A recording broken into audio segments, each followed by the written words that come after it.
پاکستان کے وزیر خارجہ شاہ محمود قریشی نے خارجہ پالیسی کے محاذ کے اوپر ایک اور معاملہ اٹھا دیا، امریکہ کو اڈے نہیں دیں گے۔ ان کے ایک انٹرویو کے حوالے سے یہ ہیڈ لائن آپ کے سامنے ہے، چیختی چلاتی ہوئی ہیڈ لائن ہے، اور اس کی امپلیکیشن جو ہیں وہ کافی اہم ہیں۔ ایک تو جو بنیادی سوال اس وقت یہ بنتا ہے وہ یہ کہ اس انکار کی اور اس اصرار کی وجہ کیا ہے کہ ہم امریکہ کو اڈے نہیں دیں گے۔ تو بہت بہتر ہوتا کہ اگر وزیر خارجہ یا D G I S P R یا وزیر اعظم خود یا جنرل قمر باجوہ کسی بریفنگ کے اندر، جس طرح کی بریفنگز وہ کرتے ہیں، اس کے اندر یہ بتا دیتے کہ کیا امریکہ کی طرف سے واقعتاً ہماری اوپر کوئی ڈیمانڈ آئی ہے، ہماری طرف کوئی ڈیمانڈ آئی ہے کہ ہمیں اڈے فراہم کیے جائیں۔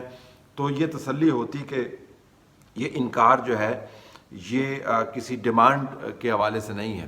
اس موقع پر اس ایشو کا اٹھ جانا اس وجہ سے بھی آپ کو دلچسپ لگتا ہے کہ اس سال ستمبر 11 سے پہلے امریکی افغانستان کو چھوڑ دیں گے۔ تو اگر آپ امریکہ کے اندر ہونے والی بحث کو فالو کر رہے ہیں تو آپ کو پتہ چلے گا کہ امریکہ میں بہت سارے لوگ یہ پوچھ رہے ہیں کہ بھائی آپ نے اتنا عرصہ افغانستان کے اندر ٹریلینز آف ڈالرز آپ نے لگایا، تو کیا آپ نے جھانک ماری؟ اب آپ جب یہاں سے نکل جائیں گے تو چین ایک طرف بیٹھا ہوا ہے، گلف کا ریجن اس کے بالکل قریب ہے، روس سے ہمارے تعلقات بالکل درست نہیں ہیں، ہندوستان کو ہم سپورٹ کرنا چاہتے ہیں، مشرق وسطیٰ کی ڈیولپمنٹس جو ہیں وہ ہمارے سامنے ہیں۔ تو افغانستان میں سے جب آپ نکلیں گے تو آپ کو تو اثر رسوخ کم ہو جائے گا۔ تو امریکہ کے اندر بڑی سنجیدہ بحث اس وقت جاری ہے کہ ہم نے یہاں سے نکلنے کے بعد اسٹریٹجی کیا بنانی ہے، اور جب اسٹریٹجی پرپوز کر رہے ہیں بائیڈن ایڈمنسٹریشن کے لیے کہ نکلنے کے بعد کیا ہوگی، اس کے اندر بالواسطہ طور پر اپنا انفلوئنس جو ہے وہ قائم رکھنے کے لیے وہ بڑی تجاویز دیتے ہیں، جس میں سے ایک تجویز یہ بھی ہے کہ افغانستان کے گرد یا اس کے قریب ترین اگر بعض سمندروں کے اندر یا گلفز کے اندر آپ نے اپنے بحری بیڑے رکھنے ہیں تو ان کو یہ استطاعت فراہم کی جائے کہ وہ افغانستان کے اندر ہونے والی ڈیولپمنٹس کو مانیٹر کر سکے۔ یہ بھی بتایا جا رہا ہے اسی اسٹریٹجی کے حوالے سے کہ سی آئی اے کے آپریشنز، ڈرون کے آپریشنز اور اسپیشل فورسز کے آپریشنز جو ہیں وہ قرب و جوار سے کیے جائیں۔ وہ نام نہیں لے لیں لیکن قرب و جوار کی وہ بات کرتے، تو قرب و جوار میں سب سے قریب ترین جو ہے وہ پاکستان بنتا ہے۔ تو میں یہ جاننا چاہوں گا بطور صحافی کہ واقعتاً امریکہ اور پاکستان کے درمیان یہ خاموشی سے کیا گفت و شنید جاری ہے۔ تیسری چیز جو اس کو بہت اہم بناتی ہے وہ یہ کہ پاکستان کی ایک لمبی تاریخ رہی ہے، پہلے ڈینائی کرنے کی اور اس کے بعد ایکسیپٹ کرنے کی۔ بڑا بیر ایئر بیس ایوب خان کے دور کے اندر پشاور کے قریب بنی، اور اگر آپ اس کے اوپر کوئی سی بھی عام گوگل تحقیق کرے تو آپ کو پتہ چلے گا کہ یہ سی آئی اے کی لسننگ پوسٹ کے طور پہ استعمال کیا جا رہا تھا کہ یہاں سے بیٹھ کے وہ جاسوسی کرتے ہوتے تھے اس وقت کے دور میں۔ پھر یہاں سے وہ جاسوس طیارے بھی فلائی کرتے ہوتے تھے تاکہ پتہ چلے کہ رشنز جو ہے کولڈ وار کے دنوں میں کیا کر رہے ہیں۔ تو ایک طیارہ جو ہے وہ ناک آؤٹ ہو گیا، اور اس کے بعد پاکستان اور رشیا کے تعلقات جو ہیں سوویت یونین اس وقت ہوتا تھا وہ خراب ہو گئے۔ یہ ایک ایگزامپل ہے۔ تو جب تک یہ ایکٹیویٹیز ہو رہی تھیں ایوب خان نے بالکل یہ نہیں مانا کہ پاکستان کے اندر سے سی آئی اے کے آپریشنز ہو رہے ہیں۔ دوسرا، اگر آپ فاسٹ فارورڈ کریں تو جنرل پرویز مشرف کے دور میں امریکیوں کو جو سہولت فراہم کی گئی وہ اپنی مثال آپ ہے۔ اس وقت کے مشہور زمانہ ڈی جی آئی ایس ہے جنرل پاشا سے منسوب ایک بیان تھا کہ بلیک واٹر پاکستان کے اندر اتنی بڑی تعداد میں کام کر رہی ہے کہ اتنے تو ہمارے اپنے آئی ایس آئی کے وسائل بھی نہیں ہیں۔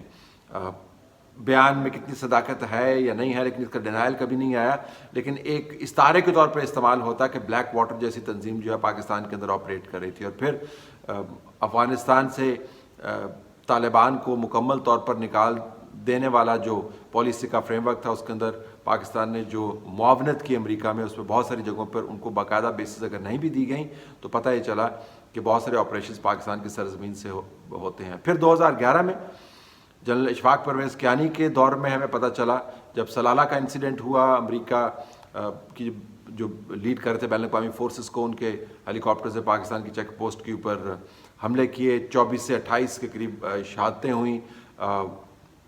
اس سے پہلے اسامہ بن لادن والا ایشو ہوا، پھر ریمنڈ ڈیوس والا ایشو ہوا۔ تو پتہ یہ چلا کہ پاکستان کے اندر شمسی بیس جو ہے وہ بھی استعمال کرتے رہے ہیں امریکی ड्रोन उड़ाने के लिए, ड्रोन के हमले करने के लिए। तो 2011 तक मुकम्मल तौर पर खामोशी जो थी वो छाई रही, और ये इंतजामात जो हैं जनरल परवेज़ मुशर्रफ के दौर में हुए। ये वो हक़ाइक़ हैं जो अब आपको आराम से गूगल करने से मिल जाते हैं, इसमें कोई तहकीक करने की ज़रूरत नहीं है। और हम में से बहुत से ऐसे दोस्त जो हैं, इन्होंने एक तवील अरसे से इन डेवलपमेंट्स को अनफोल्ड होते हुए देखा है। तो फिर पता चला कि शमसी एयर बेस से अमरीकी को हमने निकाल देना है, क्योंकि यकदम हमारी कौमी गैरत जागी और हमने कहा कि जी अब मुमकिन नहीं है, अब इनको ये बेस खाली करनी है। 14 दिन का उनको नोटिस दिया और वहाँ पे 2 जहाज़ों के उनका सामान लादा, उनको यहाँ से भगा दिया, ज़ाहरन भगा दिया। अब जब अमरीकी यहाँ से निकल रहे हैं तो याद रहे कि पाकिस्तान उस वक्त तो नेटो की सप्लाईज़ को भी रोक सकता था, उस वक्त अमेरिका के साथ अदम तावन की बात भी कर सकता था, और अमरीकियों के ऑपरेशंस को स्कटल कर सकता था। 2011 में उनके ऑपरेशंस पीक पे थे। अब अमरीकी यहाँ से निकल रहे हैं तो हम अपने तौर पर जो माजी में ज़ोर लगा सकते थे वो ज़ोर नहीं लगा पा रहे। तो अमरीकी जब हम पर डिमांड करेंगे तो फिर और अगर हमने वो डिमांड मानी या नहीं मानी, उसकी जो हक़ाइक़ हैं आपको चंद साल के बाद नज़र आएंगे। तो ये बड़ा दिलचस्प है कि शाह महमूद कुरैशी ने अमेरिका को अड्डे ना देने का ऐसा बड़ा बयान दिया है। अयूब खान के दौर में भी ये बयान दिए गए, जनरल परवेज़ मुशर्रफ के दौर में भी बयान दिए गए, बाद में भी ये बयान दिए गए, और पता ही चला कि अमेरिकी बिल्कुल यहाँ से ऑपरेट करते रहे हैं, बाकायदा बेसिस के साथ ऑपरेट करते रहे हैं। साथ साथ शाह महमूद कुरैशी ने यह भी कह दिया, और मैं बार बार इसके ऊपर हैरान होता हूँ कि पहले एक बयान में वो मान चुके हैं कि सन 2019 से लेकर अब तक हिंदुस्तान और पाकिस्तान के माबैन राब्ते रहे हैं, DGISI के राब्ते रहे हैं, उनके या तो रॉ के सेक्रेटरी के साथ, और या फिर उनके जो नेशनल सिक्योरिटी के एडवाइज़र हैं उनके साथ राब्ते रहे हैं। लेकिन साथ साथ वो ये भी कह रहे हैं कि ये बैकडोर राब्ते नहीं है। दोबारा उन्होंने ये बात दोहराई कि कोई बैकडोर डिप्लोमेसी नहीं चल रही। तो बैकडोर डिप्लोमेसी का मतलब ये थोड़ी होता है कि आपने कोई बाकायदा डोर बनाया हुआ है, दरवाज़ा बनाया है, जिसमें से अगर आप ना गुजरें तो बैकडोर डिप्लोमेसी नहीं होगी। ना ही बैकडोर डिप्लोमेसी का मतलब ये है कि आपने बाकायदा कोई डिप्लोमेट्स बीच में डिप्लॉय करने हैं, और इन डिप्लोमेट्स ने ख़ास किस्म की टोपी पहननी है, ख़ास किस्म का मफलर पहनना है, ख़ास किस्म का लिबास पहनना है। ज़रूरी तो नहीं है कि बैकडोर डिप्लोमेसी जो है वो बैकडोर दरवाजे से गुजरते हुए ख़ास किस्म के लोगों के ख़ास किस्म के लिबास के ज़रिए ही की जाए। असल में तो बैकडोर डिप्लोमेसी राब्ता है।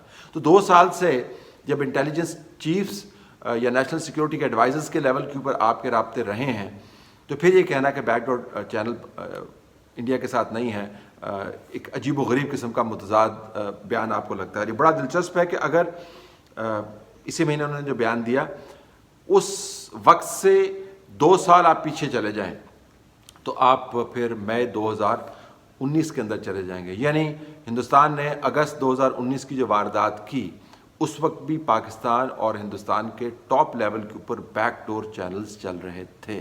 देखिए, फॉर्मल बैक चैनल नहीं है। आप इसको क्या कहते हैं? जनरल फैज मिलते हैं रॉ चीफ से, तो इसको आप क्या कहेंगे? बैक चैनल नहीं है? मैं इसको back channel, formal back channel नहीं कहूंगा। इसको आप क्या कहेंगे, क्या नाम देंगे इसको? मैं समझ लूंगा कि ये they are meeting for last 2 years regularly, पहले यूके में, अब यूएई में। मैं उसको ये कहूंगा कि वो एक दूसरे को सूरत हाल के बारे में आगाह गाहे बगाहे करते रहे। पूछना तो ये चाहिए यहाँ पर कि उन बैकडोर चैनल्स के बावजूद हिंदुस्तान ने मकबूजा कश्मीर में जब वारदात की, तो फिर उन बैकडोर चैनल्स का मकसद क्या था, वो कितने बाअसर थे।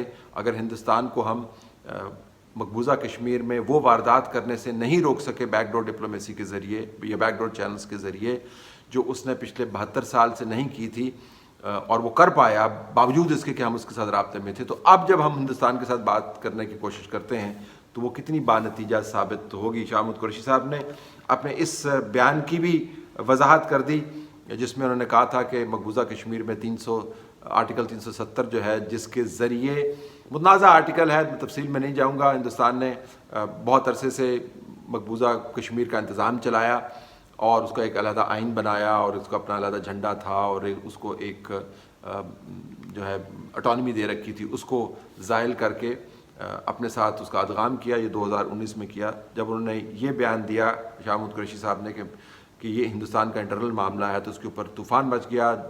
सियासी जमातों ने इनको आड़े हाथों लिया, एक्सपर्ट्स ने इनको आड़े हाथों लिया।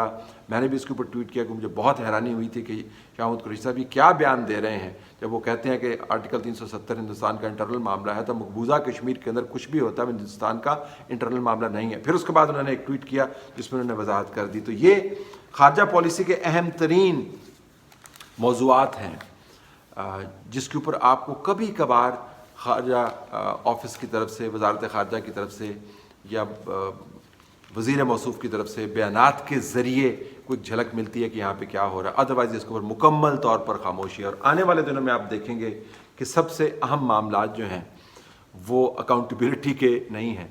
सबसे अहम मामलात यही हैं कि पाकिस्तान ने अमेरिका के साथ किन शराइत के ऊपर किस किस्म के नए ताल्लुकात इस्तवार किए हैं।